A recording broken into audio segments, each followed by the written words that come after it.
We launched our first managed security service product line, etc. It goes almost 20 years ago, but that industry has come a long way. So tell us a little bit, what does that industry look like? Who is in it? Maybe at a high level of the value chain, from a service provider to technology provider and anything in between. And where do you see it's going?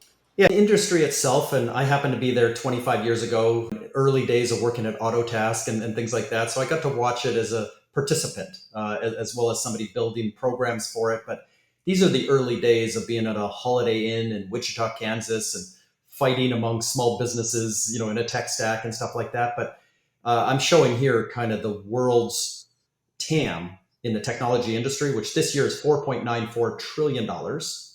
This year, there'll be about $1 trillion in hardware, like those sonic wall firewalls. There'll be about $1 trillion in software.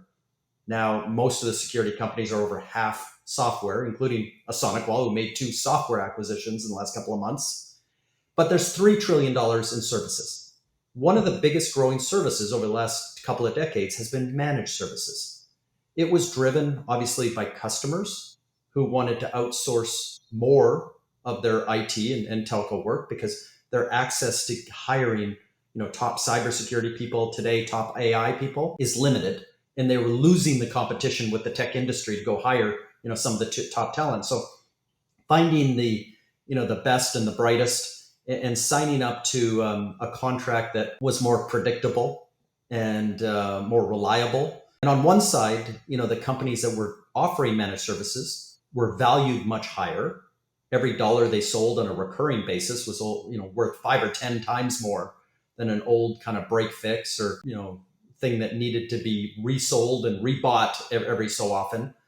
And so here we started with something really, really small, and it was really built around the really bad total cost of ownership in client server. Companies had finally thrown up their hands of these PCs and PC servers and networking and firewalls and everything else they had to piece together, and the ridiculous costs of running a help desk, of patching these things and keeping everything up. So over time, this industry just grew by triple digits, then it grew by double digits. It's still growing by double digits, but it's now $548 billion in size, meaning that 15 cents out of every dollar that a business or government spends on technology this year, hardware, software, services, 15 cents out of the dollar goes into a managed contract.